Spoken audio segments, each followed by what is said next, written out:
Hi friends, എല്ലാവർക്കും നമസ്കാരം. ഇന്ന് ഞാൻ നിങ്ങളായിട്ട് ഷെയർ ചെയ്യുന്നത് വളരെ സിമ്പിളും എന്നാൽ നല്ല ടേസ്റ്റിയുമായിട്ടുള്ളൊരു ഗ്രിൽഡ് പൈനാപ്പിളിൻ്റെ റെസിപ്പിയാണ്. ഞാനിവിടെ ഒരു പാനിൽ വെച്ചിട്ടാണ് ഈ പൈനാപ്പിൾ ഗ്രിൽ ചെയ്തെടുത്തിരിക്കുന്നത്. വളരെ സിമ്പിളായിട്ട് നല്ല ഈസി ആയിട്ട് ചെയ്തെടുക്കാൻ പറ്റുന്ന റെസിപ്പിയാണ്. നമുക്കിത് ഡെസേർട്ടായിട്ടൊക്കെ ഉപയോഗിക്കാൻ വളരെ നല്ലതാണ്. അപ്പോൾ നിങ്ങളൊന്ന് ട്രൈ ചെയ്ത് നോക്കുക. ഇനി നമുക്ക് ഈ ഗ്രിൽഡ് പൈനാപ്പിൾ ഉണ്ടാക്കാൻ തുടങ്ങാം. ഗ്രിൽഡ് പൈനാപ്പിൾ ഉണ്ടാക്കാൻ ആദ്യം പൈനാപ്പിളിൻ്റെ തൊലിയെല്ലാം നമുക്കൊന്ന് കട്ട് ചെയ്തെടുക്കാം. ഞാനൊരു മീഡിയം സൈസിലുള്ള പൈനാപ്പിളാണ് ഇവിടെ എടുത്തിരിക്കുന്നത്. ആദ്യം പൈനാപ്പിൾ രണ്ട് സൈഡ് ഇതുപോലെ കട്ട് ചെയ്ത് മാറ്റണം. ഇനി പൈനാപ്പിളിൻ്റെ തൊലിയും കൂടി കട്ട് ചെയ്ത് കളയണം. തൊലി കട്ട് ചെയ്തെടുക്കുമ്പോഴത്തേക്കും കുറച്ച് കനത്തിൽ കട്ട് ചെയ്തെടുക്കുക. അപ്പോൾ പൈനാപ്പിളിൻ്റെ പുറത്തുള്ള മുള്ളു പോലുള്ള ഭാഗം കൂടി പോയി കിട്ടും.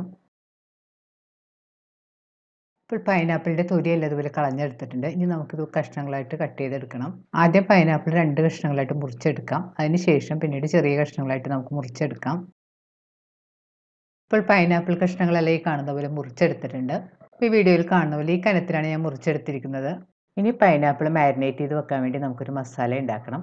അതിനായിട്ടൊരു പ്ലേറ്റിലേക്ക് നമുക്ക് 1 ടീസ്പൂൺ കാശ്മീരി ചില്ലിപ്പൊടി ഇട്ട് കൊടുക്കാം. ഇതിലേക്ക് 1/4 ടീസ്പൂൺ മഞ്ഞൾപ്പൊടിയും 1/2 ടീസ്പൂൺ ചെറിയ ജീരകം പൊടിച്ചതും 1/2 ടീസ്പൂൺ ചാട്ട് മസാലപ്പൊടിയും കൂടി ഞാൻ ചേർത്ത് കൊടുത്തിട്ടുണ്ട്.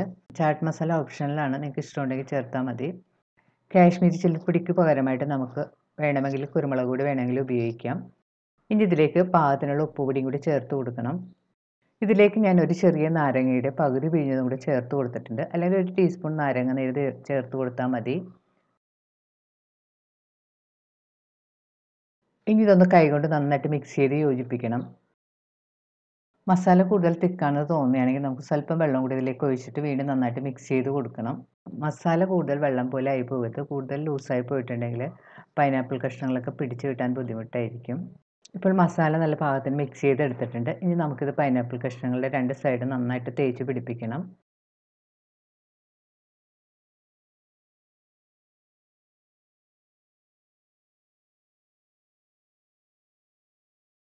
ഇപ്പോൾ പൈനാപ്പിളിലെല്ലാം മസാല നന്നായിട്ട് പുരട്ടി വെച്ചിട്ടുണ്ട്. ഇനി നമുക്ക് വറുത്തെടുക്കാം.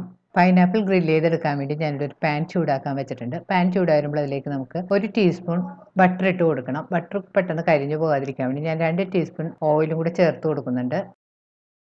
ഇപ്പോൾ ഓയിലും ബട്ടറും എല്ലാം നന്നായിട്ട് ചൂടായി വന്നിട്ടുണ്ട്. ഇതിലേക്ക് നമുക്ക് റെഡിയാക്കി വെച്ചിരിക്കുന്ന പൈനാപ്പിൾ കഷ്ണങ്ങൾ ഇട്ട് കൊടുക്കാം.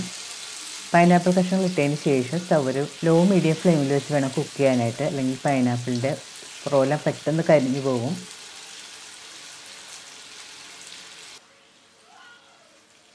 ഇനി നമുക്ക് പൈനാപ്പിളിൻ്റെ പുറത്തേക്ക് 1 ടീസ്പൂൺ പഞ്ചസാര ഇതുപോലെ എടുത്തിട്ട് അതിൽ നിന്ന് കുറേശ്ശെയായിട്ട് ഓരോ കഷ്ണങ്ങളുടെ പുറത്തേക്ക് ഇതുപോലെ വിതറിയിട്ട് കൊടുക്കണം. പഞ്ചസാര നിങ്ങളുടെ പാകത്തിനനുസരിച്ച് ഉപയോഗിക്കുക. അപ്പോൾ നിങ്ങൾ പഞ്ചസാര കുറച്ച് മതിയെങ്കിൽ കുറച്ച് ഉപയോഗിച്ചാൽ മതി. ഇനി ഇത് തിരിച്ചിട്ടതിന് ശേഷം നമ്മൾ അടുത്ത സൈഡിൽ ഇതേപോലെ തന്നെ ഇട്ട് കൊടുക്കണം. പ്രത്യേകം ശ്രദ്ധിക്കുക, സ്റ്റവ് ഒരു ലോ മീഡിയം ഫ്ലെയിമിൽ തന്നെ വെച്ച് കുക്ക് ചെയ്യാനായിട്ട്.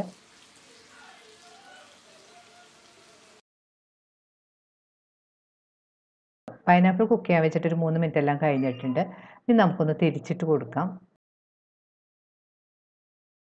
പൈനാപ്പിൾ കഷ്ണങ്ങൾ തിരിച്ചിട്ടതിന് ശേഷം വീണ്ടും 1 ടീസ്പൂൺ പഞ്ചസാര എടുത്തിട്ട് അതിൽ നിന്ന് കുറേശ്ശെ ഒരു കഷ്ണങ്ങൾ പുറത്തേക്ക് ഇതുപോലെ വിതറി കൊടുക്കണം. ചെറിയൊരു മധുരവും പുളിയും അതുപോലെ തന്നെ കുറച്ച് എരിവൊക്കെ ഇട്ട് നല്ല ടേസ്റ്റി ആയിട്ടുള്ള റെസിപ്പിയാണ്. ഇപ്പോൾ നമ്മുടെ ഗ്രിൽഡ് പൈനാപ്പിൾ പാകമായിട്ടുണ്ട്. ഇനി ഇത് നമുക്ക് പ്ലേറ്റിലേക്ക് കോരി മാറ്റാം.